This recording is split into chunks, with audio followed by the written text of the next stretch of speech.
യേശുവേ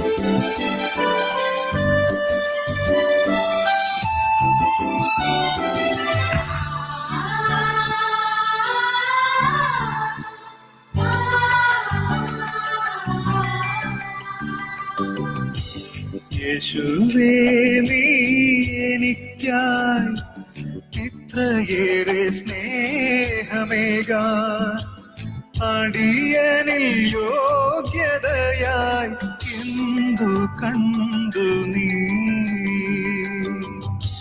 സ്നേഹമേ നിൻ ഹൃദയം. പ്രിയമുള്ളവരെ, റേഡിയോ മരിയയിൽ തത്സമയ വചന പ്രഘോഷണം വചനം പങ്കുവയ്ക്കുന്നതിനായി ഇപ്പോൾ റേഡിയോ മരിയയിൽ എത്തിയിരിക്കുന്നത് ബ്രദർ തോമസ് വില്ലനശ്ശേരി. ഈ ആത്മീയ പ്രഭാഷണത്തിലേക്ക് ഏവരെയും സ്വാഗതം ചെയ്യുന്നു.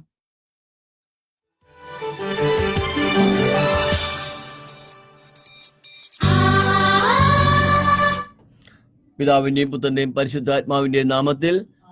നന്മ നിറഞ്ഞ മറിയമേ സ്വസ്തി, കർത്താവ് അങ്ങയുടെ കൂടെ സ്ത്രീകളിൽ അങ്ങ് അനുഗ്രഹിക്കപ്പെട്ടവളാവുന്നു.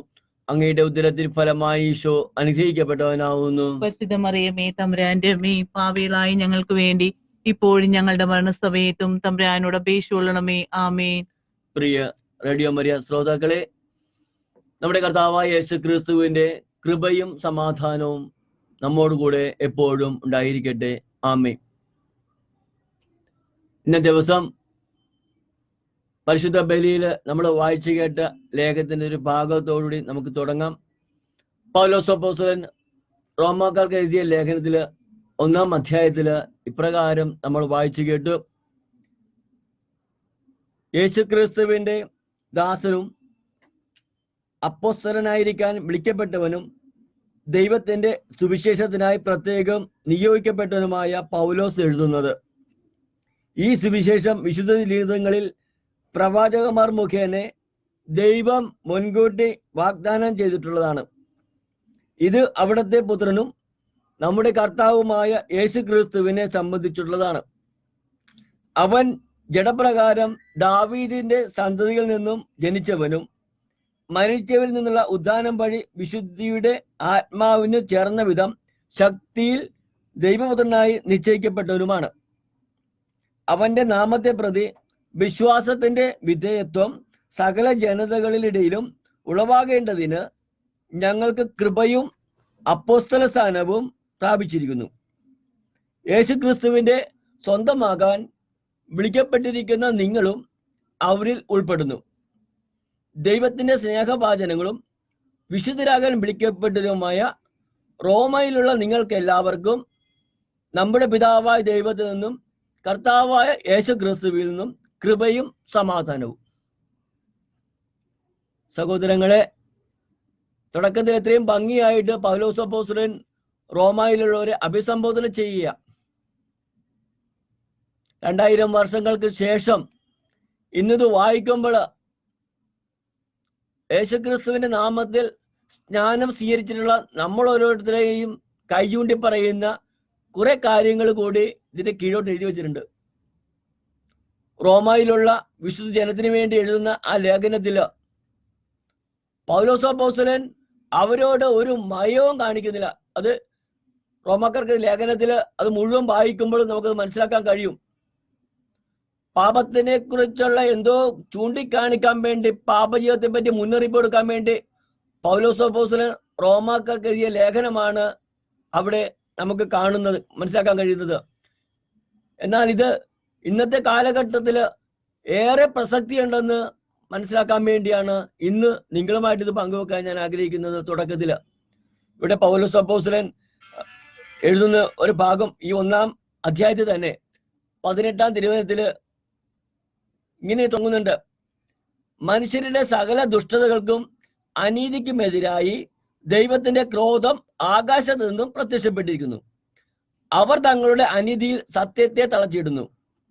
ദൈവത്തെക്കുറിച്ച് അറിയാൻ കഴിയുന്നതൊക്കെ അവർക്ക് വ്യക്തമായി അറിയാം. ദൈവം അവയെല്ലാം അവർക്ക് വെളിപ്പെടുത്തിയിട്ടുണ്ട്. ലോക സൃഷ്ടി മുതൽ ദൈവത്തിന്റെ അദൃശ്യ പ്രകൃതി, അതായത് ദൈവത്തിന്റെ ലോക സൃഷ്ടി മുതൽ ദൈവത്തിന്റെ അദൃശ്യ പ്രകൃതി, അതായത് അവിടുത്തെ അനന്തശക്തിയും മഹത്വവും സൃഷ്ടവസ്തുക്കളിലൂടെ സ്പഷ്ടമായി അറിഞ്ഞിട്ടുണ്ട്. അതുകൊണ്ട് അവർക്ക് ഒഴികഴിവില്ല. അവർ ദൈവത്തെ അറിഞ്ഞിരുന്നെങ്കിലും അവിടുത്തെ ദൈവമായി മഹത്വപ്പെടുത്തുകയോ അവിടത്തേക്ക് നന്ദി പ്രകാശിപ്പിക്കുകയോ ചെയ്തില്ല. മറിച്ച് അവരുടെ യുക്തി വിചാരങ്ങൾ നിഷ്ഫലമാക്കി തീരുകയും വിവേകരഹിതമായ ഹൃദയം അന്ധകാരത്തിലാണ്ട് പോവുകയും ചെയ്തു. ജ്ഞാനികളെന്ന് അവകാശപ്പെട്ടുകൊണ്ട് അവർ ഭോഷന്മാരായി തീർന്നു. അവർ അനശ്വരമായ ദൈവത്തിന്റെ മഹത്വം നശ്വരനായ മനുഷ്യന്റെയോ പക്ഷികളുടെയോ മൃഗങ്ങളുടെയോ ഇഴജന്തുക്കളുടെയോ സാദൃശ്യത്തിലുള്ള വിഗ്രഹങ്ങൾക്ക് കൈമാറി.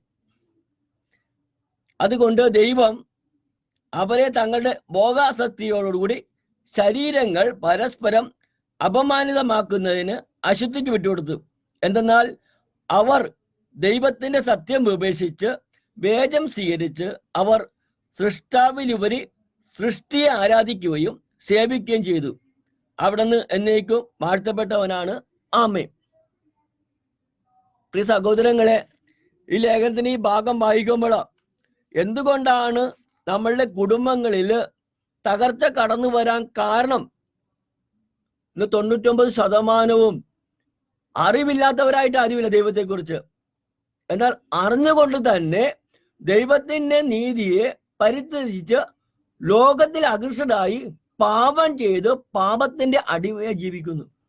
അതുകൊണ്ട് എന്താ ആ കുടുംബങ്ങളിൽ തകർച്ചയാ. കർത്താവ് ഏറ്റവും കൂടുതൽ പ്രതിപാദിക്കുന്നത് പ്രമാണ ലംഘനം. അത് 1-ാം പ്രമാണത്തെ കുറിച്ചാണ്. ഇവിടെ പറയുന്നു സൃഷ്ട വസ്തുക്കളെ അവർ ആരാധിച്ച്. കണ്ടോ, ഇവിടെ പറയുന്ന ഒരു വാക്കിതാണ്, അവർ അനശ്വരനായ ദൈവത്തിന്റെ മഹത്വം നശ്വരനായ മനുഷ്യന്റെയോ പക്ഷികളുടെയോ മൃഗങ്ങളുടെയോ ഇഴജന്തുക്കളുടെയോ സദൃശ്യത്തിലുള്ള വിഗ്രഹങ്ങൾക്ക് കൈമാറി. ഞാൻ അവസാനം പറയുന്ന വാക്കിതാണ്, അവർ സൃഷ്ടാവിലേക്കാൾ ഉപരി സൃഷ്ടി ആരാധിക്കുകയും സേവിക്കുകയും ചെയ്തു. അവിടുന്ന് എന്നേക്കും വാഴ്ത്തപ്പെട്ടവനാണ്. ആമേൻ. കണ്ടോ, ഇത് അവസാനിപ്പിക്കുന്നതാണ്. കാരണം മനുഷ്യൻ ഇന്ന് സൃഷ്ട വസ്തുക്കളെയാണ് ആരാധിക്കുന്നത്. അതിലാണ് പ്രാധാന്യം കൊടുക്കുന്നത്. സമ്പത്ത്, ധനം, സ്ഥാനമാനങ്ങള്, ലോകത്തിൽ എന്തൊക്കെയുണ്ടോ ഇന്ന് അതാണ് അവന് പ്രധാനം. നശ്വരമായതിന് അനശ്വരതയെ പറ്റി അന്വേഷിക്കുന്നില്ല. കാരണം ഈ ശരീരത്തിൽ നിന്ന് ആത്മാവ് എടുക്കപ്പെടുന്ന ഒരു അവസ്ഥയെക്കുറിച്ച് ഇന്ന് മനുഷ്യൻ ചിന്തിക്കുന്നില്ല. ഞാൻ പലപ്പോഴും പറയുന്ന ഒരു കാര്യം, ധനവാന്റെയും ലാസറിന്റെ ഉപമ ഓരോ മനുഷ്യന്റെയും ഹൃദയത്തിൽ കുറിച്ചിടേണ്ടതാ. അപ്പോൾ ഭൂമിയിൽ എന്തെല്ലാം നേടിയാലും എടുക്കപ്പെടുമ്പോൾ ദൈവസന്നിധിയിൽ എടുക്കപ്പെട്ടില്ലെങ്കിൽ അവിടെ നമുക്ക് വേണ്ടിക്കാനോ നമുക്ക് സാക്ഷ്യം നൽകാനോ ഒരാളും ഉണ്ടാകില്ല. നമുക്ക് നാം മാത്രമേ കൂട്ടുണ്ടാവുകയുള്ളൂ. ഇതാണ് പൗലോസ് അപ്പോസ്തലൻ ഇന്ന് നമുക്കായി തന്നിരിക്കുന്ന സഭ തന്നിരിക്കുന്ന ലേഖന ഭാഗങ്ങളിൽ ഞാൻ ആദ്യം വായിച്ചപ്പോൾ എനിക്ക് പെട്ടെന്ന് തോന്നി, ഇതുകൂടി ഇന്നത്തെ ഈ ചിന്തയിലേക്ക് നിങ്ങൾക്ക് തരണമെന്ന്. ഇവിടെ വീണ്ടും പൗലോസ് അപ്പോസ്തലൻ ഒന്നുകൂടി ഓർമ്മിപ്പിക്കുന്ന ഒരു ഭാഗമുണ്ട്. അപ്പോഴാണ് ഇത് റോമാക്കാർക്ക് ലേഖനം 3-ാം അധ്യായം 9-ാം തിരുവചനത്തിലേക്ക് വരുമ്പോൾ ഇപ്രകാരം കൂടി സൂചിപ്പിക്കുന്നുണ്ട്, യഹൂദരെ നമുക്ക് വല്ല മേന്മയുമുണ്ടോ? ക്രിസ്ത്യാനികളെ നമുക്ക് എന്തെങ്കിലും പ്രത്യേക മേന്മയുണ്ടോ? ഇല്ല, അശേഷമില്ല. യഹൂദരും ഗ്രീക്കുകാരും പാപത്തിന് അധീനരാണ്. നമ്മൾ മുമ്പേ കുറ്റപ്പെടുത്തിയല്ലോ. ഇങ്ങനെ എഴുതപ്പെട്ടിരിക്കുന്നു, നീതിമാന്മാരായി ആരുമില്ല, ഒരുവൻ പോലുമില്ല. കാര്യം ഗ്രഹിക്കുന്നവരില്ല, ദൈവത്തെ അന്വേഷിക്കുന്നവരുമില്ല. എല്ലാവർക്കും വഴിതെറ്റിപ്പോയി, എല്ലാവർക്കും ഒന്നടങ്കം തെറ്റുപറ്റിയിരിക്കുന്നു. നന്മ ചെയ്യുന്നവനുമില്ല. പൗലോസ് അപ്പോസ്തലൻ ഓർമ്മിപ്പിക്കുകയാണ്. കാരണം നാം ഇന്ന് യേശുക്രിസ്തുവിന്റെ നാമത്തിൽ ജ്ഞാനസ്നാനം സ്വീകരിച്ചു അവകാശികളാണ് എന്ന് നമ്മൾ അവകാശപ്പെടുകയാ.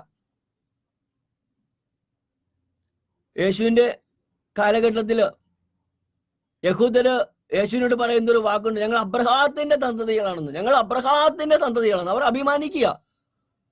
അവിടെ ഈശോ അവർക്ക് മുന്നറിയിപ്പ് കൊടുക്കുന്നുണ്ട്, നിങ്ങൾ അബ്രഹാത്തിന്റെ സന്തതികളെന്ന് നിങ്ങൾ അവകാശപ്പെടുന്നുവെങ്കിൽ അബ്രഹാത്തിന്റെ മനോഭാവം നിങ്ങൾക്കുണ്ടോ? അത് ഉത്തരമില്ല. കാരണം അബ്രഹാം ദൈവത്തിന്റെ ഹിതത്തിനെതിരായി ഒരു വാക്കുകൾ ഉച്ചരിച്ചില്ല, ദൈവത്തിന്റെ വഴിയിലൂടെ സഞ്ചരിച്ചു. അപ്പോൾ അബ്രഹാത്തിന്റെ സന്തതി അവകാശപ്പെടുന്നവരും കർത്താവിന്റെ വഴിയിലൂടെ നടക്കേണ്ടവരാ. അവിടെ യേശു പറയുന്നുണ്ട്, അബ്രഹാത്തിന്റെ സന്തതികളെ നിങ്ങള് ദൈവം അയച്ച പ്രവാചകരായിട്ടുള്ളവരെ വധിക്കാത്തവരായിട്ടുണ്ടോ? ദൈവം അയച്ച പ്രവാചകരെ എല്ലാം വധിക്കപ്പെട്ടത് യഹൂദരുടെ ഇടയിൽ വെച്ചാണ്, ജെറൂസലേമിൽ വെച്ചാ. അതുകൊണ്ടാണ് നിക്കോദെമോസ് ചോദിക്കുന്നുണ്ട്, ഗലീലിൽ നിന്നെങ്കിൽ നന്മയുണ്ടാവുമോന്ന്. അതുപോലെ തന്നെ ഫിലിപ്പോസ് നാഥാനിയലോട് വന്ന് പറയുമ്പോഴും നാഥാനിയലും അവിടെ ചോദിക്കുന്നുണ്ട്, നസറത്തിൽ നിന്ന് നന്മയുണ്ടാകുമോന്ന്. ഇപ്പോൾ നമ്മുടെ ഇടയിലും ഒറ്റ ചോദ്യമേ ഉള്ളു, നന്മയുണ്ടാവുമോ? യഹൂദരുടെ ഇടയിൽ നിന്ന്, ക്രിസ്ത്യാനിയുടെ ഇടയിൽ നിന്നും.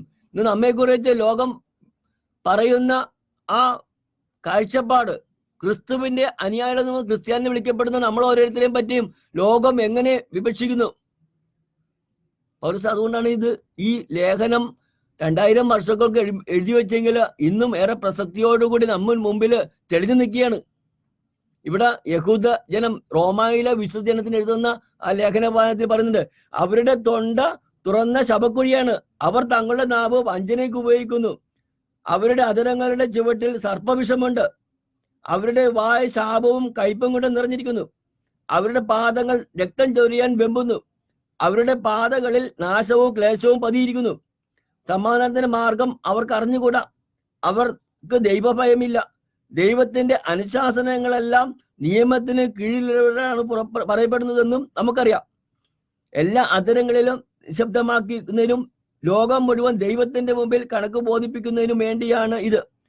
നിയമം അനുഷ്ഠിക്കുന്നത് കൊണ്ട് ഒരുവനും അവിടുത്തെ സന്നിധി നീതീകരിക്കപ്പെടുന്നില്ല. നിയമം വഴി പാപത്തെക്കുറിച്ച് ബോധമുണ്ടാകുന്നു എന്നേ ഉള്ളൂ. ഞാൻ ഇന്ന് ഇത്രയും ഭാഗം നിങ്ങളോട് പറയാൻ ആഗ്രഹിച്ചത്, ഇന്ന് സഭ നമുക്ക് തന്നിരിക്കുന്ന ആ പൗലോസ് അപ്പോസ്തലന്റെ ലേഖന ഭാഗം ഒന്ന് ഓർമ്മിപ്പിക്കാൻ വേണ്ടി മാത്രമാണ് ഇത്തരം ഭാഗം വായിച്ചത്. ചിന്തിക്കുക, ഇന്നത്തെ ലോകത്തിന്റെ അവസ്ഥ എങ്ങനെയാണ് പോകുന്നതെന്ന്. വിശുദ്ധ പൗലോസ് അപ്പോസ്തലൻ റോമാക്കാർക്ക് എഴുതിയ ലേഖനം മുഴുവൻ ഒരു ക്രിസ്ത്യാനിയും മനസ്സിരുത്തി വായിച്ചിരിക്കണം. ഞാൻ തുടക്കം മുതലേ പറയുന്ന ഒറ്റ കാര്യം മാത്രമേ ഉള്ളൂ. ഈശോ അപ്പോസ്തലന്മാര് പറഞ്ഞു, ദൈവത്തിന്റെ വചനമോ അതിന്റെ ശക്തിയോ അറിയില്ലാത്തത് കൊണ്ടല്ല നീക്ക് തെറ്റുപറ്റുന്നതെന്ന്. എന്റെ സഹോദര സഹോദരി, വചനം പഠിക്കണം. ക്രിസ്തുവിൽ ജ്ഞാനസ്നാനം സ്വീകരിച്ച ഓരോ വ്യക്തിയും വചനം പഠിക്കാൻ വിളിക്കപ്പെട്ടവരാണ്, പഠിക്കേണ്ടതാണ്. ഞാൻ ഇന്ന് പ്രത്യേകമായിട്ട് അതുകൊണ്ടാണ് പൗലോസ് അപ്പോസ്തലൻ റോമാക്കാർക്ക് എഴുതിയ ലേഖനവും അതോടൊപ്പം തന്നെ പൗലോസ് അപ്പോസ്തലൻ ഹെബ്രായർക്ക് എഴുതിയ ലേഖനം, 2 ലേഖനങ്ങളും ശക്തമായിട്ടുള്ള മുന്നറിയിപ്പ് കൊടുക്കുന്നത് ദൈവജനത്തിന്. ശക്തമായിട്ടുള്ള മുന്നറിയിപ്പ്, ഒരു മയവും അവിടെ കാട്ടുന്നില്ല പൗലോസ് അപ്പോസ്തലൻ. ഇന്നും അത് പ്രസക്തിയുള്ള വചനങ്ങളാ ഓരോ വ്യക്തിക്കും ചൂണ്ടിക്കൊണ്ട്. അത് റോമാക്കാരുടെ ലേഖനം 2-ാം അധ്യായത്തിൽ പറഞ്ഞിട്ട്, നീ ആര് തന്നെയായാലും മറ്റുള്ളവരെ വിധിക്കുമ്പോൾ നിനക്ക് നീതീകരണമില്ല. അങ്ങനെ വ്യക്തിയെ ചൂണ്ടിക്കാട്ടിക്കൊണ്ടാണ് ആ ഓരോ വചനവും മുന്നോട്ട് പോകുന്നത്. ചിന്തിച്ച് പറഞ്ഞില്ലേ, നിയമം കൊണ്ട് രക്ഷപ്പെടാൻ പോകുന്നില്ലെന്ന്. നിയമം അറിയാൻ പറ്റുന്നെന്ന് മാത്രമേ ഉള്ളൂ, അത് അനുഷ്ഠിക്കണമെമ്പോഴാണ് നിത്യജീവൻ കിട്ടുന്നത്. നമുക്ക് അതിനുവേണ്ടി പരിശ്രമിക്കാം. നമ്മളുടെ തുടർച്ച നമുക്ക് കേൾക്കാം. കഴിഞ്ഞ ആഴ്ചയിൽ നമ്മൾ കേട്ടു, ജോസഫ് ഫറവോയുടെ അധിപതിയാകുന്നതും ജോസഫിനുണ്ടായിരുന്ന ഒരു കഴിവ്, സ്വപ്നങ്ങൾ വ്യാഖ്യാനിക്കാനുള്ള ഒരു കഴിവ് ദൈവം കൊടുത്തതും, ആ കഴിവിനാൽ ജോസഫ് 14 വർഷത്തെ പീഡനത്തിനൊടുവിൽ ഫറവോയുടെ അധിപതിയായി കടന്നു ചെല്ലുന്നതും, ഫറവോ തൻ്റെ രാജ്യത്തിൻ്റെയും തൻ്റെ ജനത്തിൻ്റെയും മേൽ സർവ്വ അധികാരവും ജോസഫിന് നൽകുന്നതും, അങ്ങനെ ഫറവോ കണ്ട സ്വപ്നത്തിന്റെ വ്യാഖ്യാനം അനുസരിച്ച് ഫറവോ വരാനിരിക്കുന്ന ആ സമൃദ്ധിയുടെ 7 വർഷത്തില് ഈജിപ്ത് ദേശത്തുള്ള എല്ലാ വിള സമൃദ്ധിയും ശേഖരിച്ചു വെക്കുന്നതും, 7 വർഷത്തിനൊടുവില് നാട്ടിൽ മുഴുവൻ ഒരു ക്ഷാമം ഉണ്ടാകുകയും, ആ ക്ഷാമകാലത്ത് ജോസഫിന്റെ നിർദ്ദേശാനുസരണം ഫറവോയും ഫറവോയുടെ രാജ്യവും ശേഖരിച്ചു വച്ച ധാന്യങ്ങള് ദേശങ്ങളിൽ മുഴുവൻ ക്ഷാമം പടർന്നു പിടിച്ചപ്പോൾ അവർക്ക് വിറ്റ് ഫറവോയും ഈജിപ്ത് രാജ്യവും സമ്പന്നമാകുന്നത് അതിന് കാരണമായി തീർന്നത് ജോസഫാണ്.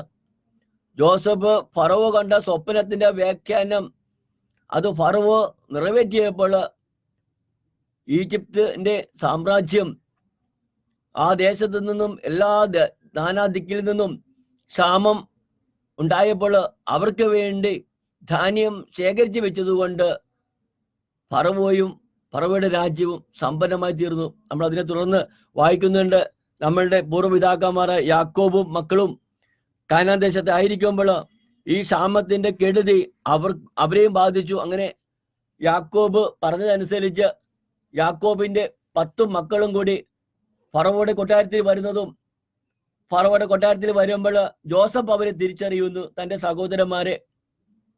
അങ്ങനെ സഹോദരന്മാരെ കണ്ടപ്പോൾ ആ സഹോദരന്മാരിൽ നിന്ന് കേട്ട അനുസരിച്ച് ജോസഫിന്റെ ഇളയ സഹോദരനായ ബെഞ്ചമിനും യാക്കോബും ജീവിച്ചിരിക്കുന്നെന്നും മനസ്സിലാക്കി. അങ്ങനെ ജോസഫ് തന്റെ സഹോദരന്മാരിലൂടെ തന്റെ ഇളയ സഹോദരനെ കാണാൻ ആഗ്രഹിച്ചു. അതിനുള്ളൊരു പോംവഴി ഈ 10 പേരും ചാരന്മാരാണെന്ന് ആരോപണം ഉന്നയിച്ചുകൊണ്ട് അവരിൽ ഒരുവനായ ശിമയോനെ അവിടെ തടവിലാക്കുകയും ബാക്കിയുള്ള 9 പേരെയും വീട്ടിലേക്ക് പറഞ്ഞു വിട്ടിട്ട്, ഞാൻ കണ്ടതനുസരിച്ച് നിങ്ങൾ ഈ രാജ്യത്തിന്റെ സ്ഥിതി വിവരം അറിയാൻ വേണ്ടി ഞങ്ങളുടെ സൈന്യങ്ങളുടെ മറ്റു രഹസ്യങ്ങൾ ചോർത്താൻ വേണ്ടി വന്ന ചാരന്മാരാണെന്ന് ആരോപണം ഉന്നയിച്ചുകൊണ്ട് അവരെ വീട്ടിലേക്ക് പറഞ്ഞു വിടുകയും നിങ്ങളതല്ല എന്ന് തെളിയിക്കണമെങ്കിൽ, നിങ്ങൾ പറഞ്ഞത് സത്യമാണെന്ന് അറിയണമെങ്കിൽ നിങ്ങളുടെ ഇളയ സഹോദരൻ എന്ന് പറയുന്ന ആ വ്യക്തിയെ കൂടി എൻ്റെ അടുക്കൽ കൊണ്ടുവരികയാണെങ്കിൽ നിങ്ങൾ ഈ തടവറയിൽ നിന്ന് സ്വതന്ത്രരാകിയിരിക്കും. ഇവിടെ യാക്കോബിന്റെ 9 മക്കളും കൂടി ഭക്ഷ്യധാന്യമായിട്ട് മടങ്ങിപ്പോകുന്ന കഴിഞ്ഞ ആഴ്ച നമ്മൾ കേട്ടു. അവിടെ ജോസഫ് ഒരു കാര്യം ചെയ്യുന്നുണ്ട്. അവർ വാങ്ങിച്ച ധാന്യങ്ങളുടെ വിലയായ തുക അവർ ഓരോരുത്തരുടെയും ചാക്കിൽ തന്നെ നിക്ഷേപിക്കുകയാണ് ജോസഫ്.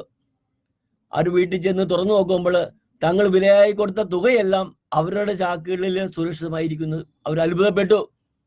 അവർ പിതാവായ യാക്കോബിന്റെ കാര്യങ്ങളെല്ലാം പറഞ്ഞപ്പോൾ യാക്കോബിന് അത്യധികം വിഷമമായി. കാരണം തൻ്റെ ഇഷ്ടപ്പെട്ട ഭാര്യ റാഹേല് ജനിച്ച 2 മക്കള് ജോസഫും ബെഞ്ചമിനും, അതില് മൂത്തവനെ ജോസഫ് നഷ്ടപ്പെട്ടു, അവൻ മരണപ്പെട്ടു.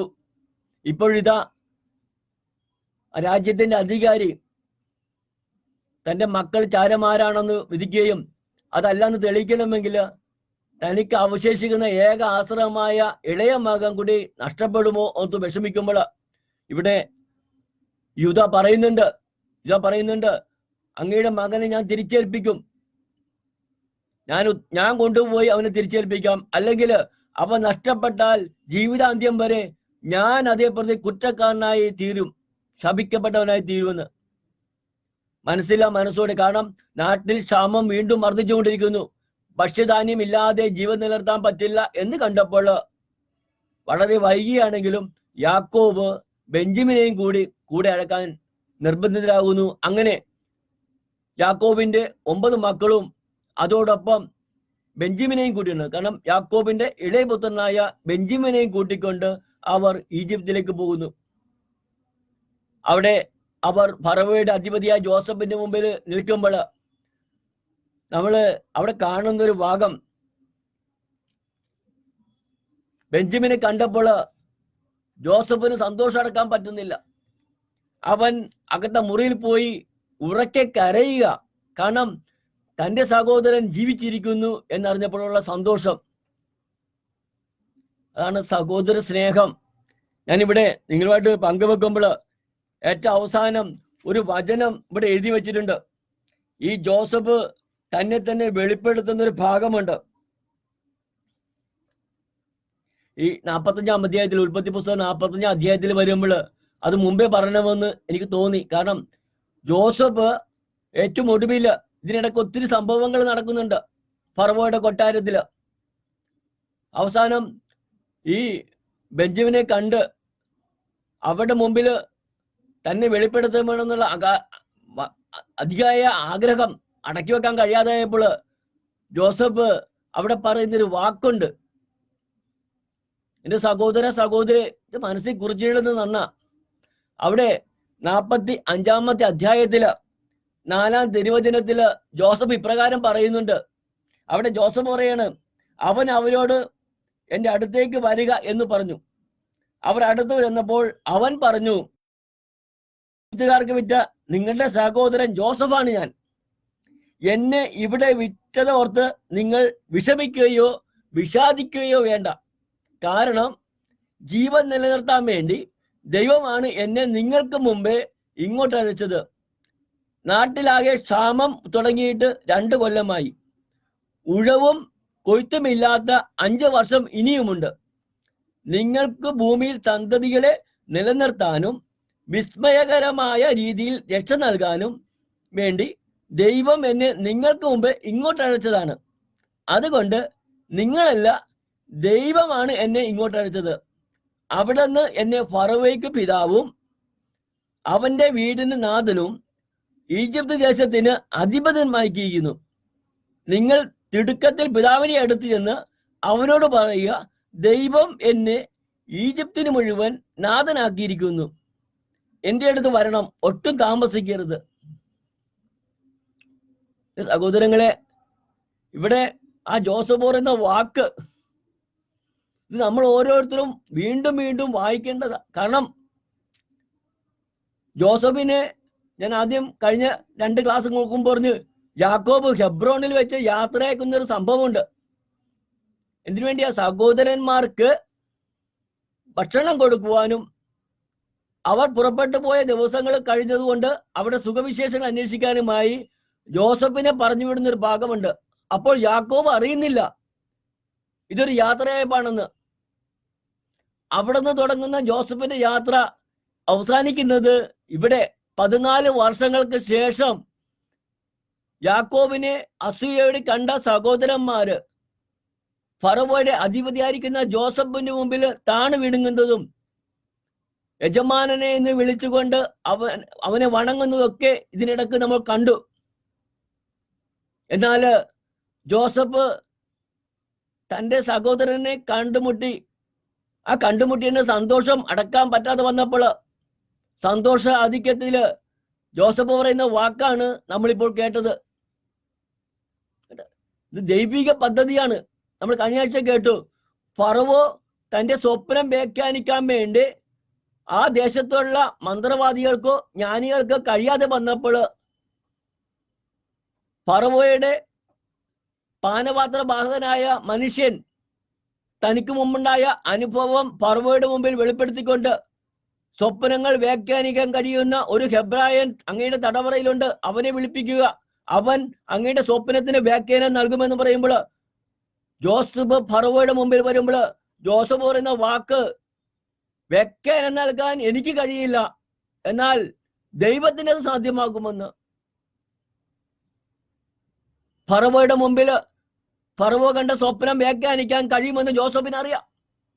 എന്നാൽ ജോസഫ് അവിടെ പറയുന്ന ഒരു വാക്കാണ്, വ്യാഖ്യാനം നൽകാൻ എനിക്ക് കഴിയില്ല, എന്നാൽ ഫറവോയ്ക്ക് സ്വപ്നങ്ങൾ വ്യാഖ്യാനിച്ച് നൽകാൻ ദൈവത്തിന് കഴിയും, ഞാൻ വിശ്വസിക്കുന്ന ദൈവത്തിന്.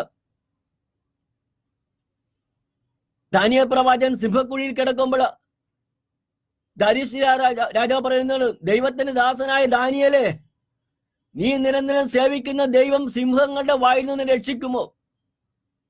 അതെ, സിംഹക്കുഴിയിൽ എറിയപ്പെട്ട ദാനിയേല് താൻ ചെയ്യാത്ത കുറ്റത്തിന് വിധിക്കപ്പെടുമ്പോൾ അസൂയ കൊണ്ട് ദാരീസ് രാജാവിന്റെ ശ്രേഷ്ഠന്മാര് ദാവീദിൽ കുറ്റം ആരോപിക്കുന്നുണ്ട്. അത് ദാനിയേല് രാജ അധികാരത്തിന്റെ കീഴില് നിയമം നടപ്പാക്കുന്നതിലോ മറ്റോ വീഴ്ച വരുത്തിയത് കൊണ്ടല്ല. അങ്ങനെ വീഴ്ച വരുത്തിയാൽ അങ്ങനെ ആ ഒരു കുറ്റത്തിന് ദാനിയേലിനെ ശിക്ഷിക്കാൻ കഴിയില്ലെന്ന് കണ്ടപ്പോൾ രാജാവിന്റെ ശ്രേഷ്ഠന്മാർ അസൂയ കൊണ്ട് ഒരു കാരണം കണ്ടുപിടിക്കാൻ നോക്കിയപ്പോൾ ഒരു കാരണത്താല് ദാനിയേലിനെ ശിക്ഷിക്കാൻ പറ്റുകയില്ലെന്ന് കണ്ട് ദാനിയേലിനെ ദൈവമായ കർത്താവിനെതിരെ പാപം ചെയ്യാൻ പ്രേരിപ്പിക്കാൻ വേണ്ടി രാജാവിന്റെ പ്രതിമയുണ്ടാക്കി ആ രാജാവിനെ തെറ്റിദ്ധരിപ്പിച്ച് രാജാവിന്റെ പ്രതിമയെ വണങ്ങാത്തവരെല്ലാം വധിക്കപ്പെടണമെന്നുള്ള നിയമം മുദ്രവെച്ച് രാജ്യത്തിന്റെ അതിർത്തികൾ മുഴുവൻ പ്രഖ്യാപിക്കുമ്പോൾ അത് ദാനിയേൽ കൊടുക്കാനുള്ള ഒരു കുരുക്കാണെന്ന് ദാരീസ് രാജാവ് തന്നെ മനസ്സിലാക്കുക. കാരണം അത്രമാത്രം ദാനിയേലിനെ ആ രാജാവ് സ്നേഹിച്ചിരുന്നു. എന്നാൽ താൻ പുറപ്പെടുവിച്ച നിയമം പാലിക്കപ്പെടണം എന്നുള്ളത് കൊണ്ട് ദുഃഖത്തോടു കൂടി തന്നെയാണ് ദാനിയേലിനെ സിംഹക്കുഴിയിൽ എറിയുന്നത്. അവിടെ നമ്മൾ കാണുന്നത് ദൈവത്തിന്റെ നിയമത്തിനെതിരായി ഈ നശ്വരമായ ശരീരത്തിന് വില കൊടുത്തില്ല ദാനിയേൽ. അതിനേക്കാൾ ഉപരിയായി അനുസരിതയ്ക്കുള്ള തന്റെ ആത്മാവിന് വേണ്ടി ആ കുറ്റം ഏറ്റെടുക്കാൻ തയ്യാറായി. ദൈവമായ കർത്താവിന്റെ മുമ്പിൽ മാത്രമേ താൻ തലകുനിക്കുള്ളൂ എന്ന് ആ രാജ്യത്തിന്റെ അധികാരിയുടെ മുമ്പിൽ അവൻ തെളിയിച്ചു. രാജാവിന്റെ പ്രതിമയെ വണങ്ങാതെ താൻ എന്നും യാഗപ്രാർത്ഥന നടത്തുന്നതുപോലെ ജെറുസലേമിലേക്ക് തിരിഞ്ഞ് തന്റെ ദൈവമായ കർത്താവിന് ആരാധന അർപ്പിക്കുന്നത് കണ്ടുപിടിച്ച് ദാനിയേലിനെ കുറ്റം ആരോപിച്ച് സിംഹക്കുഴിയിൽ എറിയുമ്പോൾ നമ്മൾ കേട്ടിട്ടുണ്ട്, അവിടെ ദൈവമായ കർത്താവ് ഇറങ്ങി വന്ന് തന്റെ ദൂതനിലൂടെ സിംഹങ്ങളുടെ വായടച്ചു കളഞ്ഞു. ഇതാണ് നമ്മുടെ ദൈവം. നമ്മളെപ്പോഴും കേൾക്കുന്നുണ്ട് അബ്രഹാത്തിന്റെയും ഇസ്ഹാക്കിന്റെയും യാക്കോബിന്റെയും ദൈവമെന്ന്. ഇത് വാക്കുകളിൽ ഒതുങ്ങുന്നതല്ല സഹോദരങ്ങളെ. ജീവിക്കുന്നതിനെ ദൈവം എന്ന് ഉറച്ച് വിശ്വസിച്ചാല് ഈ ജീവിക്കുന്ന ദൈവം ഇപ്പോഴും ഇന്നും എപ്പോഴും നമ്മുടെ കൂടെയുണ്ട്. അതിനാണ് വചനം പഠിക്കേണ്ടത്. കാരണം ചരിത്രം എഴുതി വച്ചിരിക്കുന്നത് നമുക്ക് വേണ്ടിയാ, വരും തലമുറക്ക് വേണ്ടിയാ. അപ്പൊ ചരിത്രത്തിൽ എഴുതിയിരിക്കുന്ന കാര്യങ്ങൾ പഠിക്കണ്ടേ? ദാനിയേൽ വിശ്വസിച്ചു, തന്റെ ദൈവമായ കർത്താവ് സിംഹങ്ങളുടെ വായിൽ നിന്നും എന്നെ രക്ഷിക്കുമെന്ന് ഉറപ്പുണ്ട്. അതുകൊണ്ടാണ് പ്രഭാതത്തിലെ ഉണർന്ന് രാജാവ് ഉച്ചത്തിൽ വിളിക്കുന്നു, ദൈവത്തിന്റെ ദാസനായ ദാനിയേലേ, നീ നിരന്തരം സേവിക്കുന്ന എന്നെ ദൈവം സിംഹങ്ങളുടെ വായിൽ നിന്ന് രക്ഷിച്ചു. അവിടെ ദാവീദ് ഉച്ചത്തിൽ വിളിച്ച രാജാവ് നീണാൽ വാഴട്ടെ. കണ്ട, രാത്രിയുടെ യാമങ്ങളിൽ സിംഹങ്ങളോടൊപ്പം വസിച്ച ദാനിയേൽ. അതെ, ഇന്ന് ലോകത്തില് ഏതെല്ലാം തരത്തിലുള്ള തിന്മ വന്നാലും അതിനു മുമ്പിൽ പതരാതെ നിൽക്കണമെങ്കിൽ ദൈവത്തിന്റെ ആത്മാവ് ഉണ്ടെങ്കിൽ മാത്രമേ സാധ്യമാകൂ. പൗലോസ് അപ്പോസ്തലൻ പറയുന്നില്ലേ, ദൈവത്തിന്റെ ആത്മാവിനെ നയിക്കപ്പെടുന്നവരെല്ലാം ദൈവപുത്രൻ എന്ന് വിളിക്കും. ദൈവത്തിന്റെ ആത്മാവ് വേണം. ഇവിടെ ജോസഫ് ദൈവത്തിൽ ആശ്രയിച്ച് വിശ്വസിച്ചു. തന്റെ പിതാക്കന്മാരെ അബ്രഹാത്തെ വിശ്വസിച്ചു, തന്റെ പിതാക്കന്മാരെ ഇസ്ഹാക്കിനെ വിശ്വസിച്ചു, തന്റെ പിതാവായ യാക്കോബിനെ വിശ്വസിച്ചു. അവരെ എല്ലാം ദൈവം, അവർ വിളിച്ചപേക്ഷിച്ച ദൈവം ഇന്നും ജീവിക്കുന്ന ദൈവമാണെന്ന് ജോസഫ് വിശ്വസിച്ചുകൊണ്ടാണ് പോയ വഴികളിലെല്ലാം പിടങ്ങുണ്ടായപ്പോഴെല്ലാം പതറാതെ നിന്നത് കൊണ്ട് ഫറവോയുടെ അധിപതിയായി തീർന്നു. അങ്ങനെ ഫറവോയുടെ അധിപതിയായി തീർന്ന ആ ജോസഫ് തന്റെ കുടുംബത്തെയും സ്നേഹിക്കുന്നു. തന്നെ വിറ്റതിലോ തന്നെ ഇത്രമാത്രം പീഡകൾക്ക് വിധേയനാക്കിയതോ ഒന്നും ജോസഫ് ഓർക്കുന്നില്ല. അവിടെ ജോസഫ് പറയുന്ന സഹോദരന്മാർക്ക് പറഞ്ഞ വാക്കാണ്, നിങ്ങൾ എന്നെ ഇസ്മായേലർക്ക് വിറ്റതിൽ ദുഃഖിക്കേണ്ട. കാരണം നമ്മുടെ ദൈവം നമ്മുടെ വംശാവലി നഷ്ടപ്പെട്ടു പോകാതിരിക്കാൻ വേണ്ടി നിങ്ങൾക്ക് മുമ്പേ ഫറവോയുടെ അധിപതിയാക്കി എന്നെ അഴിച്ചു. ഇതാണ് മനസ്സിൽ കുറിച്ചിടേണ്ടത്. ഇന്ന് ഒരു തുണ്ട് ഭൂമിക്ക് വേണ്ടി സഹോദരൻ നമ്മൾ കടിച്ചു കയറുമ്പോൾ ലോകത്തിന്റെ അധികാരം മുമ്പ് കേസ് കൊടുക്കുക. ഒന്ന് ചിന്തിക്കുക, സമ്പത്തിന് വേണ്ടി എന്തെല്ലാം കാര്യങ്ങൾ ചെയ്തു കൂട്ടുന്നത് ഓരോ ദിനം പ്രതിയും പത്രമാധ്യമങ്ങളിൽ നമ്മൾ കേൾക്കുന്നത്. സമ്പത്തിന് വേണ്ടി, സ്വത്തിനു വേണ്ടി സ്വന്തം കുഞ്ഞിനെ പോലും കൊല്ലാൻ മടികൂട്ടാത്ത ഒരു ലോകം, തങ്ങളുടെ സഹോദരന്മാരെ കൊല്ലാൻ മടി കാണിക്കാത്തവൻ, സ്വന്തം പെറ്റ അമ്മയെ കൊല്ലാൻ മടികൂട്ടാത്ത സമൂഹം. എന്തുകൊണ്ട്? ഇവിടെ എല്ലാം ദൈവത്തിനെ കുറിച്ചുള്ള ഭയം നമ്മുടെ മനസ്സിൽ വരുന്നില്ല, ഹൃദയത്തിൽ നിറഞ്ഞു നിൽക്കുന്നില്ല ദൈവഭയം. ഇവിടെ ജോസഫ് അതുകൊണ്ട് ഒരു സാക്ഷ്യമാണിത് നമുക്ക്. ഫറവോയുടെ അധിപതിയായിരിക്കുമ്പോൾ പോലും തന്റെ സഹോദര സ്നേഹം, തന്റെ പിതൃഭവനത്തോടുള്ള സ്നേഹം അവിടെ പ്രകടമാക്കുകയാണ് ജോസഫ്. അവരുടെ മുമ്പിൽ ഇത് വെളിപ്പെടുത്തുമ്പോൾ അവർക്കുണ്ടായ സന്തോഷം ഇവിടെ അതിനു മുമ്പ് നമ്മൾ വായിക്കുന്നുണ്ട്. ജോസഫ് തന്റെ സഹോദരന്മാരെ പരീക്ഷിക്കാൻ വേണ്ടി വീട്ടിലേക്ക് പറഞ്ഞു വിടുന്നു. വീണ്ടും ഈ ബെഞ്ചമിനെ ഇവിടെ കൊണ്ടുവരുന്നു. ബെഞ്ചമിനെ കൊണ്ടുവരുമ്പോൾ ഈ ബെഞ്ചമിന് തന്നോടൊപ്പം താമസിക്കണമെന്ന ആഗ്രഹത്തോടുകൂടി ജോസഫ് അവരെന്ത് ചെയ്യുന്നു, ഇവിടെ ബെഞ്ചമിനെ അവരൊരുമിച്ച് ഭക്ഷണത്തിന് ക്ഷണിക്കുന്നുണ്ട്. അവിടെ ഭക്ഷണം ക്ഷണിക്കുമ്പോൾ ഇവിടെ പറയുന്നുണ്ട്, ഈ അബ്രഹാം യാക്കോബ് ഇവര് മടങ്ങി പോകുമ്പോൾ ഈ ജോസഫ് എന്ന ഭരണാധികാരിക്ക് കൊടുക്കാൻ വേണ്ടി, അവന്റെ പ്രീതി നേടാൻ വേണ്ടി യാക്കോബ് പറയുന്നുണ്ട്, ഇവിടെ അപ്പോൾ ഇവിടെ 43 അധ്യായത്തില് 11 തിരുവചനത്തിലേക്ക് നമ്മൾ വചനം മടങ്ങുകയാണ്. അപ്പോൾ അവരുടെ പിതാവായ ഇസ്രായേൽ പറഞ്ഞു, കൂടിയേ തീരുവെങ്കിൽ നിങ്ങൾ പോയേ മതിയാവൂ എങ്കിൽ നാട്ടിലെ വിശിഷ്ട ഉൽപ്പന്നങ്ങൾ കുറേശ്ശെ എടുത്ത് അവന് സമ്മാനമായി കൊടുക്കുക. തൈലം, തേന്, സുഗന്ധദ്രവ്യങ്ങൾ, മീറ, അതുപോലെ തന്നെ ബദാം പരിപ്പ് എന്നിവയെല്ലാം ശേഖരിച്ച്, അതോടൊപ്പം തന്നെ ഇവിടെ പറയുന്നത് ഒരു സത്യസന്ധനാന്ന് തെളിയിക്കാൻ വേണ്ടി യാക്കോബ് അവരോട് പറയുന്നുണ്ട്, നിങ്ങൾ വിലയായി കൊടുത്ത പണം നിങ്ങളുടെ ചാക്കിൽ തന്നെ നിക്ഷേപിച്ചത് കൊണ്ട് ആ പണവും അതിന്റെ ഇരട്ടിയും കൂടി കരുതുക. നിങ്ങൾ ചാരന്മാരോ വഞ്ചകരോ അല്ലെന്ന് ബോധ്യപ്പെടുത്താൻ വേണ്ടി യാക്കോബ് പറയുകയാണ്, നിങ്ങൾ വിലയായി കൊടുത്ത തുക നിങ്ങൾക്ക് തന്നെ നിങ്ങളുടെ ചാക്കിൽ നിക്ഷേപിച്ചത് കൊണ്ട് ആ വിലയും അതിന്റെ ഇരട്ടിയും കരുതി അവന്റെ മുമ്പിൽ കൊണ്ടു കൊടുക്കുവാന്ന്. അപ്പോൾ നിങ്ങളുടെ അവിടെ ഫറവോയുടെ അധിപതിയായിരുന്ന മനുഷ്യന് നിങ്ങൾ വഞ്ചകരല്ല, നീതിമാന്മാരാണ് എന്നുള്ളൊരു ബോധ്യപ്പെടുത്താൻ സാധിക്കും എന്ന് പറഞ്ഞുകൊണ്ട് യാക്കോബ് അങ്ങനെ പറഞ്ഞു വിടുകയാണ് അവരെ. മക്കളെല്ലാം നിങ്ങളുടെ സഹോദരനെയും കൂട്ടിക്കൊണ്ട് അവന്റെ അടുത്തേക്ക് പോയിക്കൊള്ളുക. സർവശക്തനായ ദൈവം അവന്റെ മുമ്പിൽ നിങ്ങളുടെ കാരുണ്യം കാണിക്കട്ടെ. യാക്കോബ് പ്രാർത്ഥിക്കണേ, അവൻ നിങ്ങളുടെ സഹോദരനെയും ബെഞ്ചമിനെയും തീർച്ചയായും അയക്കട്ടെ. മക്കൾ എനിക്ക് നഷ്ടപ്പെടണമെന്നാണെങ്കിൽ അങ്ങനെയും ആകട്ടെ. സമ്മാനവും ഇരട്ടി തുകയും എടുത്ത് ബെഞ്ചമിനോടുകൂടെ അവർ ഈജിപ്തിലേക്ക് പോയി ജോസഫിന്റെ മുമ്പിൽ ഹാജരായി. അവരുടെ കൂടെ ബെഞ്ചമിനും കണ്ടപ്പോൾ ജോസഫ് വീട്ടുകാര്യസ്ഥനെ വിളിച്ചു പറഞ്ഞു, ഇവരെ വീട്ടിലേക്ക് കൂട്ടിക്കൊണ്ടുപോവുക. ജോസഫിന്റെ ഭവനത്തിലേക്ക് കൊണ്ടുപോവുക. അപ്പൊ ജോസഫിന് അറിയാം തങ്ങളുടെ സഹോദരനാണെന്ന്, പക്ഷെ ഇവർക്ക് അറിയില്ല. ഇവരെ സംബന്ധിച്ചോളം ഈജിപ്തിന്റെ ഭരണാധികാരിയാണ് ജോസഫ്.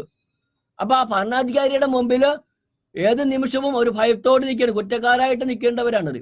അവിടെ ജോസഫ് പറയുന്നുണ്ട്, അതുപോലെ ഇവരെ വീട്ടിലേക്ക് കൂട്ടിക്കൊണ്ടുപോവുക, ഒരു മൃഗത്തെ കൊന്ന് സദ്യ ഒരുക്കുക, ഇവർ ഇന്നുച്ചക്ക് എന്റെ കൂടെയായിരിക്കും ഭക്ഷണം കഴിക്കുക. ജോസഫ് പറഞ്ഞതുപോലെ അവരെ വീട്ടിലേക്ക് കൂട്ടിക്കൊണ്ടുപോയി. വീട്ടിലെത്തിയപ്പോൾ അവർക്ക് പേടിയായി.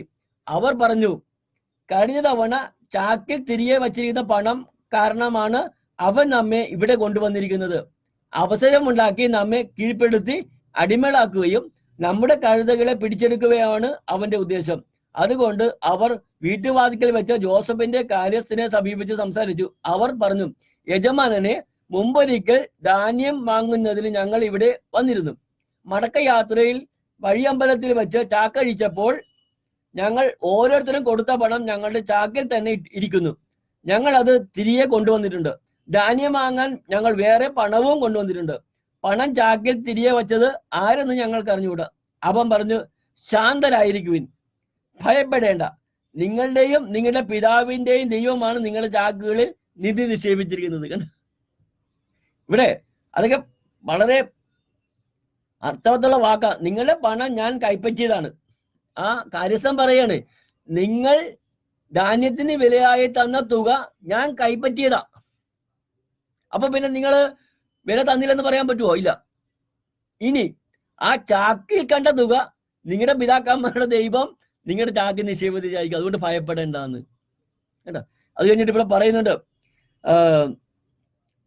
ഭയപ്പെടേണ്ട, നിങ്ങളെയും നിങ്ങളുടെ പിതാവിന്റെയും ദൈവമാണ് നിങ്ങളുടെ ചാക്കിൽ നിധി നിക്ഷേപിച്ചത്.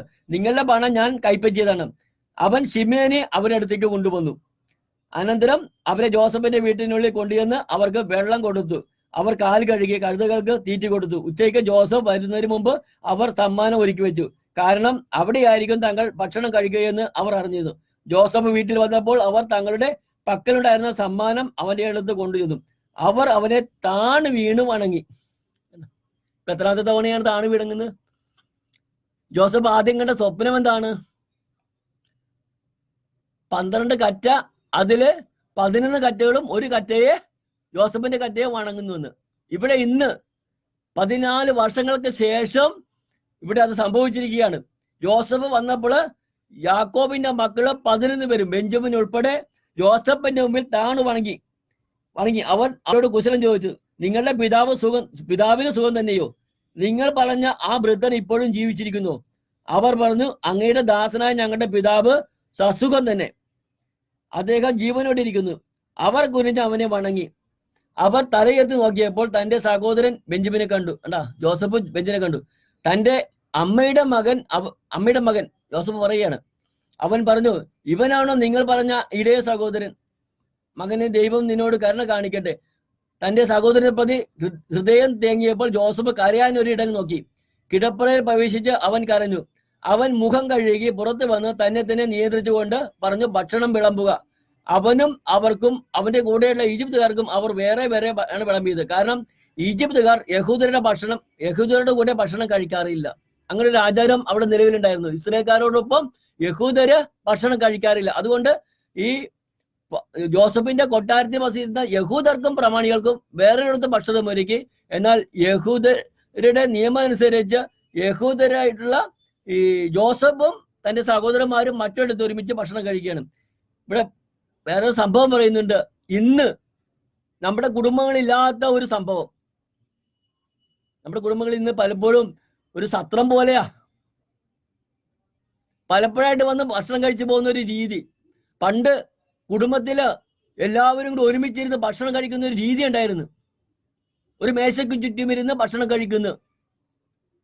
ഇന്നത് കഴിയുന്നില്ല. പല കുടുംബങ്ങളിൽ ഇപ്പോഴും അത് കാത്തു സൂക്ഷിക്കുന്ന. ഇന്ന് പല കുടുംബങ്ങളിലും സത്രം പോലെയാ. മക്കള് വരുന്നു പോകുന്നു. എന്നോട് ഒരു സഹോദരൻ, ഒരു ഉദ്യോഗസ്ഥൻ എന്നെ വിളിച്ചിട്ട്, ഭാര്യ ടീച്ചർ, എന്നോട് പറഞ്ഞു, ഒന്ന് വീട് വരെ വരണം. അങ്ങനെ അദ്ദേഹത്തിന്റെ വീട്ടിൽ ഞാൻ ചെന്നപ്പോൾ 2 ആൺമക്കളുണ്ട്. ഒരാള് PG കഴിഞ്ഞു, ഒരാള് +2 പഠിക്കുന്നു. 2 ആൺമക്കള്, ഭാര്യ ടീച്ചർ. അതെന്താണ്? നമ്മുടെ പുറത്ത് നോക്കുമ്പോൾ ഒരു വിഷമം, ഒരു കുടുംബത്തിൽ ഒരു പ്രശ്നവും ഇല്ല, കാണുന്നില്ല. അപ്പോൾ അദ്ദേഹം പറയാണ്, 2 മക്കളും എന്നോടൊന്നും ചോദിക്കാറില്ല. അവർ തന്നിഷ്ടം പോലെ വരുന്നു പോകുന്നു. രാത്രിയുടെ ആവെങ്കിൽ എപ്പോ വന്നു പോകുന്നു എനിക്ക് അറിയുന്നില്ല. എവിടെയെങ്കിലും പോയാൽ എന്നോട് പറയുന്നില്ല. ഞാൻ എന്താ ചെയ്യുക എന്ന്. ഞാൻ കുറെ നേരം അദ്ദേഹത്തോടൊപ്പം മൗനമായിട്ട് ഇരുന്നു. കുറെ കഴിഞ്ഞപ്പോൾ പരിശുദ്ധാത്മാവ് ഇപ്രകാരം പറഞ്ഞു, ഈ 2 പേരും കൂടി വിവാഹ ഉടമ്പടി ചെയ്ത് ഒരുമിച്ചായിരുന്നുകൊണ്ടാണ് ആ മക്കളെ അവർക്ക് കിട്ടിയത്. 2 മക്കളെ അവർക്ക് കിട്ടി. ദൈവം കൊടുത്ത ദാനമാ. അപ്പോ ആ ഭാര്യയും ഭർത്താവും കത്തോലിക്ക സഭയുടെ നിയമം അനുസരിച്ച് വിവാഹ ഉടമ്പടി പ്രകാരം ഒന്നായി തീർന്ന് ഒരുമിച്ച് ഒരു ഭവനത്തിൽ വസിക്കുമ്പോൾ അവർക്ക് 2 പേർക്കും കൊടുത്ത ദാനമാണ് മക്കള്. അപ്പൊ ആ മക്കള് പ്രായപൂർത്തിയായി വന്നപ്പോൾ അവിടെ അനുസരിക്കുന്നില്ലെങ്കിൽ അതിനൊരു തക്ക കാരണം, അതിന്റെ തുടക്കം അവര് തന്നെയാണ്. ഞാൻ കുറച്ച് നിശബ്ദതയ്ക്ക് ശേഷം സാറിനോട് ഞാൻ പറഞ്ഞു, സാറേ ഒരു കാര്യം എനിക്ക് പറയാനുണ്ട്, അത് ചെയ്യാൻ പറ്റുമോ? അദ്ദേഹം ആകാംക്ഷയുടെ ഒന്ന്, ഭാര്യ അപ്പുറത്ത് എവിടെ ഇരിക്കുക. ഞാൻ പറഞ്ഞു, സാറേ ഒരു കാര്യം മാത്രം ചെയ്താൽ മതി. നിങ്ങള് രാത്രി കിടപ്പറയിൽ പ്രവേശിക്കുമ്പോൾ നിങ്ങൾ 2 പേരും കൂടി ചേർന്ന് കരങ്ങൾ കോർത്തു പിടിച്ച് ഒരു സ്വർഗസ്വനായും ഒരു 10 നന്മകളും ചൊല്ലി വിവാഹ ഉടമ്പടി ചെയ്ത മുതൽ ഞങ്ങളുടെ കുടുംബജീവിതത്തിൽ ഏതെങ്കിലും തരം അസ്വസ്ഥത ഉണ്ടെങ്കിൽ ഞങ്ങളുടെ പാപങ്ങൾ പൊറുക്കണമേ എന്ന് പറഞ്ഞ് പരസ്പരം ഏറ്റുപറയുന്നുണ്ടെങ്കിൽ കുഞ്ഞുങ്ങൾ നേരെയാകും. എനിക്കൊരു കാര്യം അവരുടെ കുടുംബത്തെ കുറിച്ച് എനിക്ക് അറിയില്ലായിരുന്നു കേട്ടോ. ഒന്ന് അഴുക്ക് കാണാറുണ്ട്, സമ്പാദ്യ കാര്യങ്ങളിലൊക്കെ ഏർപ്പെടാറുണ്ട്, പൊതു കാര്യങ്ങളിലൊക്കെ. അദ്ദേഹം ഉടനെ പറഞ്ഞു, അത് മാത്രം നടക്കൂല എന്ന്. എങ്ങനെയാ കുടുംബം നന്നാകുക, മക്കൾ നന്നാകുക?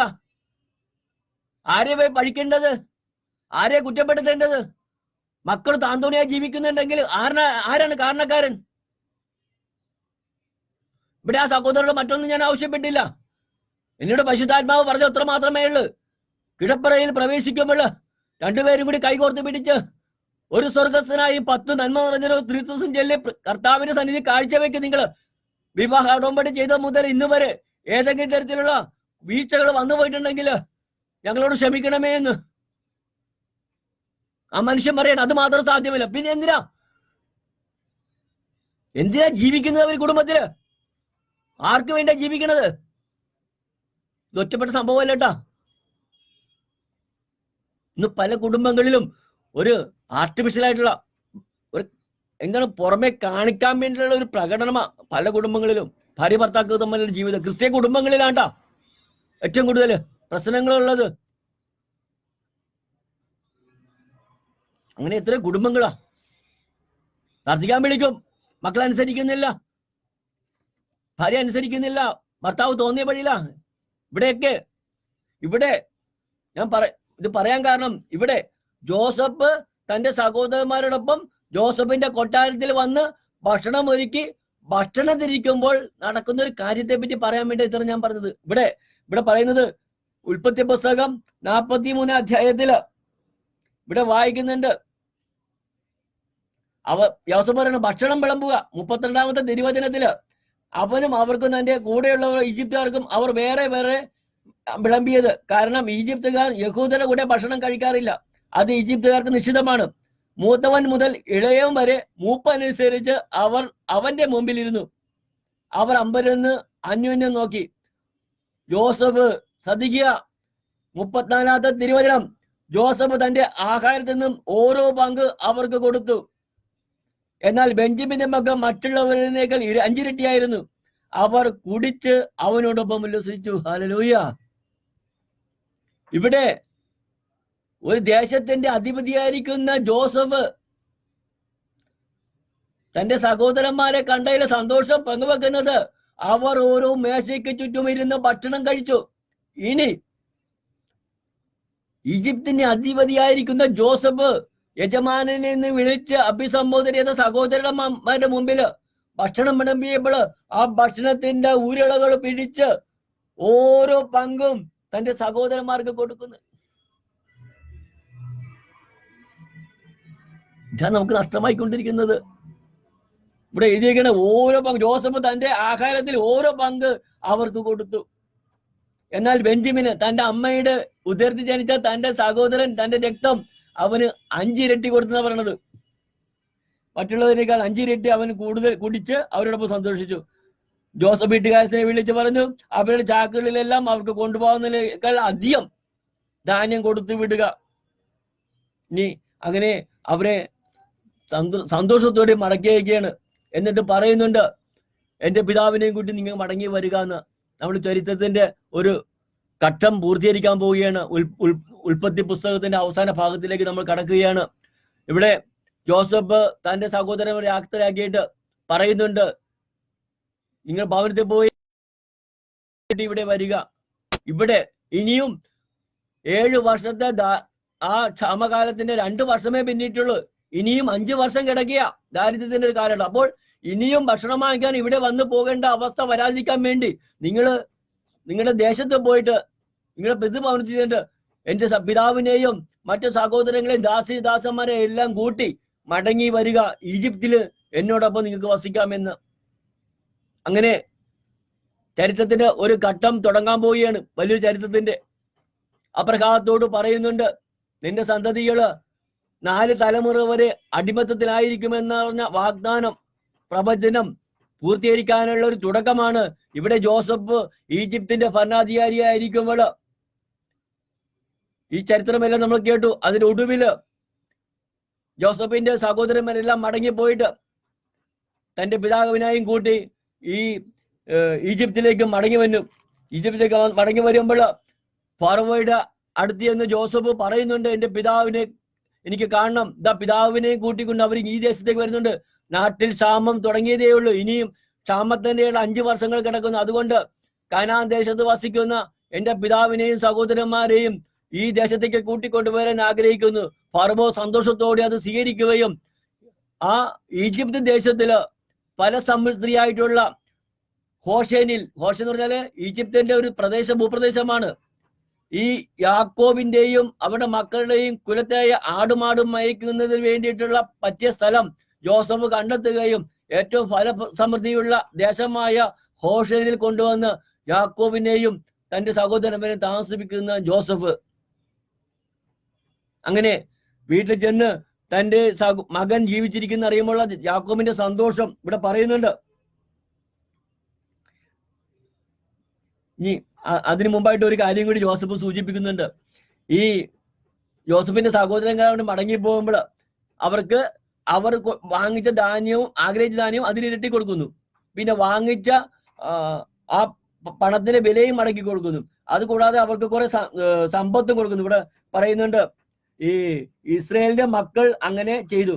ഫറവോയുടെ കൽപ്പന അനുസരിച്ച് ജോസഫ് അവർക്ക് രഥങ്ങളും യാത്രയ്ക്ക് വേണ്ട വകകളും കൊടുത്തു. അവൻ അവർക്ക് ഓരോരുത്തർക്കും പുതിയ വസ്ത്രങ്ങൾ നൽകി.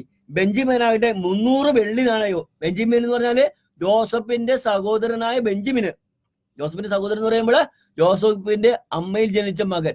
ആ മകന് 300, ഇവിടെ പറയുന്നുണ്ട്, ബെഞ്ചമിനാകട്ടെ 300 വെള്ളി നാണയവും 5 വസ്ത്രവും കൊടുത്തു. അവൻ 10 കഴുതകളുടെ പുറത്ത് ഈജിപ്തിലെ വിശിഷ്ട വസ്തുക്കളും 10 പെൺകഴുതകളുടെ പുറത്ത് ധാന്യവും അപ്പവും യാത്രയ്ക്ക് വേണ്ട വകയും തന്റെ പിതാവിനെ കൊടുത്തയച്ചു. അങ്ങനെ അവർ സഹോദരന്മാരെ യാത്രയാക്കി. അവർ പുറപ്പെട്ടപ്പോൾ അവൻ പറഞ്ഞു, വഴിക്ക് വെച്ച ശണ്ട കൂടരുത്. പണം കയ്യിലായിട്ട് കിട്ടുമ്പോ ജോസഫിന് അറിയാമേ. ഇവിടെ പറയുന്ന അവിടെ എഴുതിയിരിക്കുന്ന ഒരു വചനമുണ്ട്, ഉൽപ്പത്തി പുസ്തകം 45. അവൻ അവരെ യാത്രയാക്കി. അവർ പുറപ്പെട്ടപ്പോൾ അവൻ പറഞ്ഞു, വഴിക്ക് വെച്ച ശണ്ട കൂടരുത്. ഈജിപ്തിൽ നിന്ന് പുറപ്പെട്ട് അവർ കാനാൻ ദേശത്ത് തങ്ങളുടെ പിതാവായ യാക്കോബിന്റെ അടുത്തെത്തി. അവർ അവനോട് പറഞ്ഞു, ജോസഫ് ജീവിച്ചിരിക്കുന്നു, അവൻ ഈജിപ്തിന്റെ മുഴുവന്റെയും ഭരണാധികാരിയാണ്. അവൻ സ്തംഭനായി പോയി. എന്തായാലും യാക്കോബ്, കാരണം തന്റെ പുത്രൻ മരിച്ചുപോയെന്ന് കരുതിയിരുന്ന യാക്കോബിന്റെ ഇടയ്ക്ക് വന്ന് യാക്കോബിന്റെ മക്കൾ പറയുകയാണ്, ജോസഫ് ജീവിച്ചിരിക്കുന്നു, അവൻ ഈജിപ്തിന്റെ അധിപതിയാണെന്ന്. യാക്കോബിന് വിശ്വസിക്കാൻ കഴിഞ്ഞില്ല. എന്നാൽ ഈ ഈജിപ്തിന്റെ ഭരണാധികാരിയായി എന്ന് പറയുന്ന ജോസഫ് തന്റെ പുത്രനാണെന്നും അതോടൊപ്പം തന്നെ പിതാവിനെ കൂട്ടി മടങ്ങി വരണമെന്ന് പറഞ്ഞപ്പോൾ ആ ജോസഫ് കൊടുത്തുവിട്ട ഈ വിശിഷ്ട വസ്ത്രങ്ങളുടെയും ഈ ധാന്യങ്ങളുടെയും പിന്നെ മടങ്ങിപ്പോകാൻ വേണ്ടി രഥങ്ങളും ഗോവർ കഴുതകളെ കൊടുത്തുവിട്ടത് കണ്ടപ്പോൾ യാക്കോബ് വിശ്വസിക്കുകയാണ്. അതെല്ലാം കണ്ടപ്പോൾ അങ്ങനെ യാക്കോബും അവന്റെ സന്തതികളും എല്ലാവരും കൂടി ഈജിപ്തിലേക്ക് പുറപ്പെടുകയാ. ഇവിടെ നമ്മൾ പറയുന്നുണ്ട്, ഇവിടെ നമ്മൾ വായിക്കുന്ന പ്രത്യേകം ഇവിടെ ഈ ചരിത്രത്തെ കുറിച്ച് പറയുമ്പോൾ ഇവിടെ ഈ യാക്കോബിന്റെ മക്കളുടെ പേര് വിവരങ്ങളൊക്കെ എഴുതുന്നുണ്ട്. അവരുടെ മക്കളുടെ പേര് വിവരങ്ങള്, പേരക്കിടാങ്ങളുടെ മക്കളുടെ വിവരം, അങ്ങനെ ഒത്തിരി എഴുതുന്നുണ്ട്. 46-ാമത്തെ അധ്യായത്തില് യാക്കോബ് ഈജിപ്തിലേക്ക് പുറപ്പെടുന്നതിന് മുമ്പ് ആ യാക്കോബിന്റെ മക്കളുടെ മക്കള്, പേരക്കിടാങ്ങള്, അങ്ങനെ ഈജിപ്തിലേക്ക് കടന്നു ചെല്ലുന്നത് 70 പേര്. യാക്കോബിന്റെ മക്കള്, എല്ലാ പേരക്കിടാങ്ങളും എല്ലാം കൂടി 70 പേരാണ് ഈജിപ്തിലേക്ക് പുറപ്പെടുന്നത്. മനസ്സിൽ കുറിച്ചിടുക.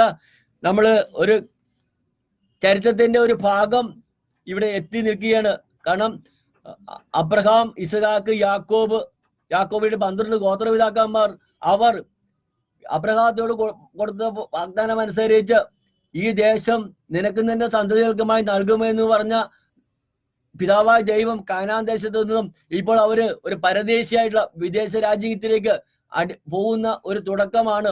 യാക്കോബ് തന്റെ പുത്രനായ യോസഫ് പറഞ്ഞനുസരിച്ച് ഈജിപ്തിലേക്ക് യാത്ര പുറപ്പെടുമ്പോൾ യാക്കോബും കുടുംബവും കൂടി 70 പേരാണ് ഈജിപ്തിലേക്ക് പോകുന്നത്. അങ്ങനെ യോസഫ് നിശ്ചയിച്ചു കൊടുത്ത സ്ഥലത്ത് ഹോർഷനിൽ അവിടെ വാസം ഉറപ്പിക്കുന്നു. അങ്ങനെ അവിടെ ചെന്ന് താമസം തുടങ്ങുന്ന അവരുടെ ചരിത്രമാണ് ഉൽപ്പത്തിയിൽ നമ്മൾ വായിക്കുന്നത്. അങ്ങനെ അവിടെ ചെന്ന് അവർ കൃഷി ചെയ്യുന്നതും അവിടെ ചെല്ലുമ്പോൾ യാക്കോബ് ജോസഫിനോട് പറയുന്ന ഒരു ഉടമ്പടിയുണ്ട്. അവിടെ ചെന്ന് ഹോഷേരിൽ താമസിക്കുമ്പോൾ ജോസഫിനെ കണ്ടുമുട്ടുന്നതും ജോസഫിന്റെ മക്കളെ പരിചയപ്പെടുന്നതും ആ ജോസഫിന് 2 മക്കളെ കണ്ടപ്പോൾ യാക്കോബ് അത്യധികം സന്തോഷിക്കുന്നതും ജോസഫ് ഈജിപ്തിന്റെ ഭരണാധികാരി ആയിരിക്കുന്നത് കൊണ്ട് യാക്കോബ് ജോസഫിനോട് പറയുന്നുണ്ട്, എനിക്കൊരു അപേക്ഷ മാത്രമേ ഉള്ളൂ, ഞാൻ വാർദ്ധക്യത്തിലായി, ഞാൻ മരിക്കുമ്പോൾ എൻ്റെ ശവശരീരം എൻ്റെ പിതൃഭവനത്തിൽ പിതാക്കന്മാരെ അടക്കിയിരിക്കുന്നിടത്ത് കൊണ്ട് നീ സംസ്കരിക്കണമെന്ന്. അങ്ങനെ തൻ്റെ പിതാവായ യാക്കോബിന്റെ ആ ആവശ്യം ജോസഫ് നിറവേറ്റി കൊടുക്കുന്നത് കൊണ്ട് അവസാനിക്കുകയാണ് ഉൽപ്പത്തി പുസ്തകം. അവിടെ യാക്കോബ് പറഞ്ഞതനുസരിച്ച് ഫറവോയിൽ നിന്നും അധികാരം വാങ്ങിച്ചുകൊണ്ട് യാക്കോബിന്റെ ശവം അവിടെ കൊണ്ടുപോയി പിതാക്കന്മാർ അബ്രഹാത്തിനെ, ഇസ്ഹാക്കിനെയും സാറാനെയും റബേക്കയെ സംസ്കരിച്ച ആ ഹെബ്രോണിലെ ആ കല്ലറയിൽ കൊണ്ട് സംസ്കരിക്കുന്നതായിട്ട് നമ്മൾ വായിക്കുന്ന ഉൽപ്പത്തിയിൽ. അങ്ങനെ ആ ഇസ്രായേൽ ജനം 70 പേരും കൂടി ഈജിപ്തിൽ വന്ന് വാസമുറപ്പിക്കുന്നതോടുകൂടി ആ ഉൽപ്പത്തി പുസ്തകത്തിന്റെ ആ ചരിത്രം അവിടെ അവസാനിക്കുകയാണ്. അതിനിടക്ക് ഒരു സംഭവം കൂടി നിങ്ങളോട് പങ്കുവെക്കുകയാണ്. നമ്മള് ഇസ്ഹാക്കിന്റെ 2 മക്കളെ കുറിച്ച് നമ്മൾ കേട്ടു. ഇസ്ഹാക്കിന്റെ 2 മക്കൾ എന്ന് പറഞ്ഞാല് യാക്കോബും ഏസാവും. ഇത് കൂടി നിങ്ങൾ മനസ്സിൽ കുറിച്ചു. ദൈവത്തിന്റെ പദ്ധതിയെ കുറിച്ചുള്ള ഒരു ബോധ്യം കിട്ടാൻ വേണ്ടി ഞങ്ങൾ നിങ്ങളോട് ഓർമ്മിപ്പിക്കുന്നത്, ഇസ്ഹാക്കിന്റെ 2 മക്കള് യാക്കോബും ഏസാവും. ഏസാവിനെ തള്ളിക്കളഞ്ഞ് യാക്കോബിനെ ദൈവം അനുഗ്രഹിക്കുന്നുണ്ട്. അങ്ങനെ യാക്കോബിനെ അനുഗ്രഹിച്ച ദൈവം അവന് 12 മക്കളെ കൊടുത്തു. ആ 12 മക്കളെ ഗോത്രപിതാക്കൾ എന്ന് പറയുന്നു. ഏസാവിനെ അനുഗ്രഹിക്കുന്നുണ്ട്, ഏസാവിനും മക്കളെ കൊടുക്കുന്നുണ്ട്, ഏസാവിനെയും അനുഗ്രഹിക്കുന്നുണ്ട്. ഏസാവിനെ ഏതോ നിവാസികൾ എന്നുള്ള ഒരു ഭാഗമാക്കി അവനെയും വർദ്ധിപ്പിക്കുന്നുണ്ട്. ഇനി ഇവിടെ നമ്മൾ ഇപ്പൊ കേൾക്കാൻ പോകുന്നത്, യാക്കോബ് ഈജിപ്തിൽ വന്നു. ഈജിപ്തിൽ വരാൻ കാരണം തന്റെ പുത്രനായ യോസഫിലൂടെയാണ്. അങ്ങനെ യോസഫ് ഫറവയുടെ അധിപതിയായി. യോസഫ് തന്റെ സഹോദരന്മാരുള്ള സ്നേഹത്തെ പ്രതി ദൈവത്തിന്റെ പദ്ധതി പ്രകാരം തന്റെ പിതാവിനെയും തന്റെ 11 സഹോദരെയും അവരുടെ ഭാര്യമാരെയും മക്കളെയും കൂട്ടി 70 വന്ന് ഹെഷോണിൽ വന്ന് താമസം ഉറപ്പിച്ചു. അങ്ങനെ ജോസഫ് ഈജിപ്തിൽ വന്ന് താമസം ഉറപ്പിക്കുമ്പോൾ ജോസഫ് തനിക്കുണ്ടായ 2 മക്കളെ കൊണ്ടുവന്ന് പരിചയപ്പെടുത്തുന്നുണ്ട്. അങ്ങനെ യാക്കോബ് ഈ 12 മക്കളെയും അനുഗ്രഹിക്കുന്ന 49-ാമത്തെ അധ്യായം നിങ്ങൾ വായിക്കണം. ഉൽപ്പത്തി പുസ്തകം 49-ാം അധ്യായത്തില് യാക്കോബ് മരണശൈലി അയക്കുമ്പോൾ യാക്കോബ് തന്റെ മക്കളെ ഓരോരുത്തരെ വിളിക്കുന്നുണ്ട്. 49-ാമത്തെ അധ്യായത്തില് നമ്മുടെ പിതാക്കന്മാരുടെ ചരിത്രത്തിൽ വായിക്കുന്ന ഓരോരുത്തരെയും പിടിച്ച് അനുഗ്രഹിക്കുന്ന ഒരു ചടങ്ങുണ്ട്. അങ്ങനെ യാക്കോബ് തന്റെ 12 മക്കളെയും, റൂബൻ, ശിമയോൻ, ലേവി, യൂദ, ഇസ്കാർ, Zebulun, Dan, Naphtali, Gad, Asher, Joseph, Benjamin, അങ്ങനെ 12 മക്കളെ വിളിച്ച് ആ 12 മക്കൾക്കും ദൈവത്തിന്റെ കൃപ ഏതെല്ലാം വിധമാണെന്ന് പ്രവചിക്കുകയാണ്. ഇവിടെ ഒരു 2 പേരുടെ പേര് മാത്രം ഞാൻ പറയാം. റൂബൻ, നീ എന്റെ കടിഞ്ഞൂൽ പുത്രനാണ്, എന്റെ ശക്തിയും എന്റെ പൗരത്തിന്റെ ആദ്യ ഫലവും. അഹങ്കാരത്തിലും ശക്തിയിലും നീ മുൻപൻ തന്നെ. വെള്ളം പോലെ അസ്ഥിരമായ നീ മുമ്പനായി വാഴില്ല. എന്നാൽ നീ പിതാവിന്റെ കിടക്കയിൽ കയറി അത് അശുദ്ധമാക്കി. എന്റെ ശയ്യയിൽ കയറി നീ എന്നെ ദ്രോഹിച്ചുവല്ലോ. ശിമയോൻ പറയുന്ന ലേവിയും കൂടപ്പുറപ്പുകളാണ്, അവരുടെ വാളുകൾ അക്രമത്തിന് ആയുധങ്ങളാണ്. നീ യൂദയെ കൊടുക്കുന്ന, ഞാൻ 2 പേരുടെ മാത്രമേ പേര് പറയുന്നുള്ളൂ. യൂദയെ വിളിച്ചോളും, നിന്റെ സഹോദരന്മാർ നിന്നെ പുകഴ്ത്തും, നിന്റെ കൈ ശത്രുക്കളുടെ കഴുത്തിൽ പതിയും, നിന്റെ പിതാവിന്റെ പുത്രന്മാർ നിന്റെ മുമ്പിൽ കുമ്പിടും. യൂദ, നീ ഒരു സിംഹക്കുട്ടിയാണ്, എന്റെ മകനെ, നീ ഇരയിൽ നിന്നും മടങ്ങിയിരിക്കുന്നു. അവൻ ഒരു സിംഹത്തെ പോലെയും സിംഹയെ പോലെയും പതുങ്ങിക്കിടക്കുന്നു, വിശ്രമിക്കുന്നു. അവനെ ഉണർത്താൻ ആർക്കും ധൈര്യമുണ്ടാകുകയില്ല. ചെങ്കോൾ യൂദയെ വിട്ടുപോകുകയില്ല. അതിന്റെ അവകാശം വന്നു ചേരുന്നവരെ അധികാരികളുണ്ട്, അവന്റെ സന്തതിയിൽ നിന്നും നീങ്ങിപ്പോകുകയില്ല. ജനതകൾ അവനെ അനുസ്മരിക്കും. അവൻ തന്റെ കഴുതയെ മുന്തിരിവള്ളിയിലും കഴുതക്കുട്ടിയെ വിശിഷ്ടമായ മുന്തിരിച്ചെടിയിലും കെട്ടിയിടും. തന്റെ ഉടുപ്പ് വീഞ്ഞിലും മേലങ്കി മുന്തിരിച്ചാരിലും കഴുകും. അവന്റെ കണ്ണുകൾ വീഞ്ഞിനേക്കാൾ ചെമന്നും പല്ലുകൾ പാലിനേക്കാൾ വെളുത്തതുമായിരിക്കും. കണ്ടാ, യൂദയായി കൊടുത്ത വാഗ്ദാനമാണ്. കാരണം യാക്കോബ് 12 മക്കളെയും വിളിച്ച് അനുഗ്രഹിക്കുമ്പോൾ, ഞാൻ നിങ്ങളുടെ തുടക്കത്തിൽ പറഞ്ഞു, യാക്കോബിന് 12 മക്കളുണ്ട്. ആ 12 മക്കളിൽ ജോസഫിനെയും യൂദയെയും പ്രത്യേകം അനുഗ്രഹിക്കുന്നതായിട്ട് ഞാൻ ആദ്യം തുടക്കത്തിൽ നിങ്ങൾ പറഞ്ഞു. ഇവിടെ യൂദയെ കുറിച്ച് പറയുന്നത് ചെങ്കോൽ നിന്നെ വിട്ടൊഴിയില്ല. അതിന് ഉദാഹരണമാണ് യേശുക്രിസ്തുവിന്റെ വംശാവലി യൂദാ ഗോത്രത്തിൽ നിന്നാണ് വന്നത്. കേട്ടോ, ഇവിടെ പറയുന്നത് ചെങ്കോൽ നിന്നെ വിട്ടുമാറുകയില്ല, അധികാരമുണ്ട്, നിന്റെ സന്തതികൾക്ക് ഞാൻ നീങ്ങിപ്പോവുകയില്ല. ജനതകൾ അവനെ അനുസ്മരിക്കും. അല്ല, യൂദയ ഗോത്രത്തിൽ നിന്നാണ് യേശുക്രിസ്തു ജനിക്കുന്നത്.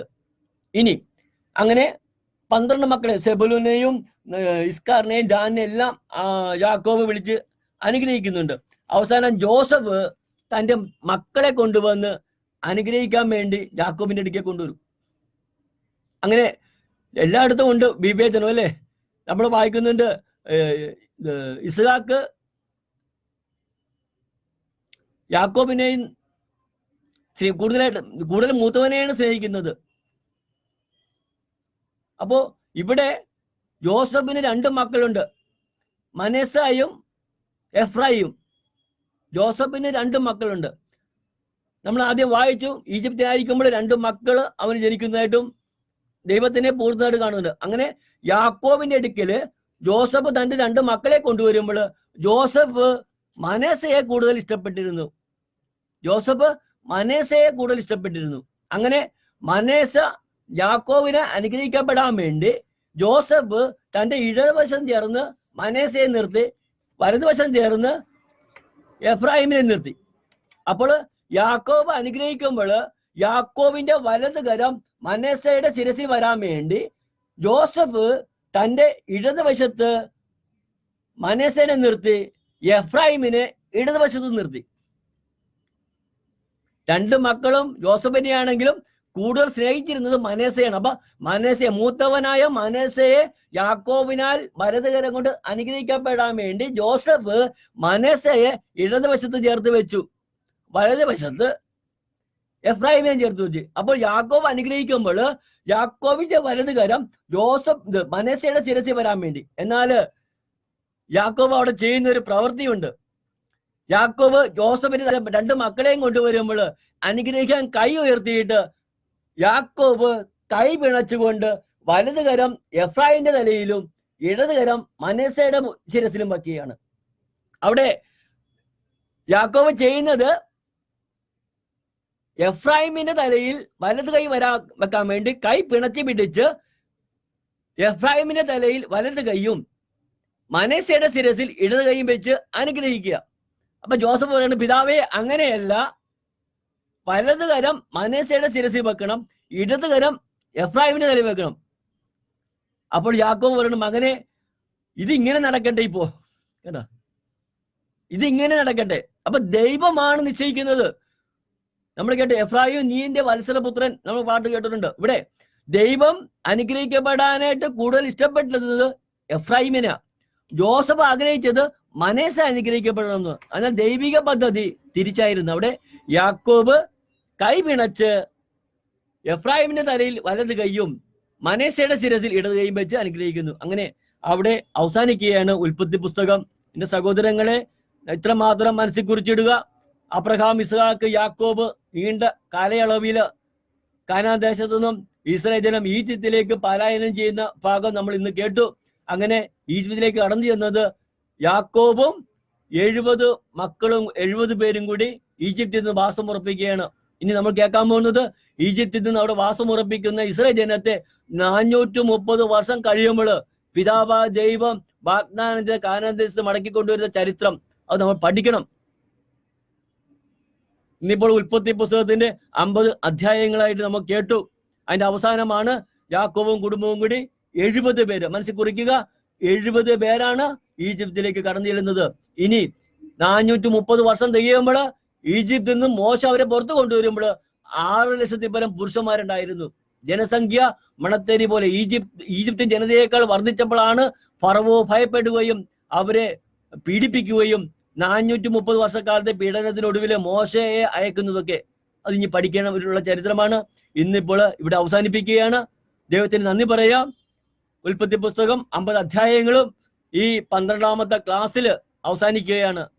നിങ്ങളുമായിട്ട് പങ്കുവെക്കുന്ന 12ാമത്തെ ആഴ്ചയാണിത്. ഈ ദിവസങ്ങളിൽ ദൈവം തന്ന വലിയ അനുഗ്രഹത്തിന് നമുക്ക് നന്ദി പറയാം. ഉൽപ്പത്തി പുസ്തകം ആദം മുതൽ യാക്കോബിന്റെ ചരിത്രം, അവർ ഈജിപ്തിലേക്ക് പോകുന്ന ചരിത്രം നമ്മൾ കേട്ടു. സഹോദരങ്ങളെ, ദൈവത്തിന് നന്ദി പറയാം. ഇങ്ങനെ പറയാൻ കഴിഞ്ഞ അവസരത്തിന് ദൈവത്തിന് നന്ദി പറയാം. കേൾക്കാൻ നിങ്ങൾക്കും ഭാഗ്യം ഉണ്ടായതിനോർത്ത് നമുക്ക് നന്ദി പറയാം. ഇതിനെല്ലാത്തിനും കാരണമായിരിക്കുന്ന പരിശുദ്ധ അമ്മയുടെ വലിയ മാധ്യസ്ഥമാണ്. പരിശുദ്ധ അമ്മ കൂടെ ഉണ്ടെങ്കിൽ, അപ്പോസ്തലന്മാരെ ശക്തിപ്പെടുത്തിയ പരിശുദ്ധ അമ്മ അവരുടെ കൂടെ ആയിരുന്നതുപോലെ നമ്മുടെ കൂടെ ഇന്നുമുണ്ട് പരിശുദ്ധ അമ്മ.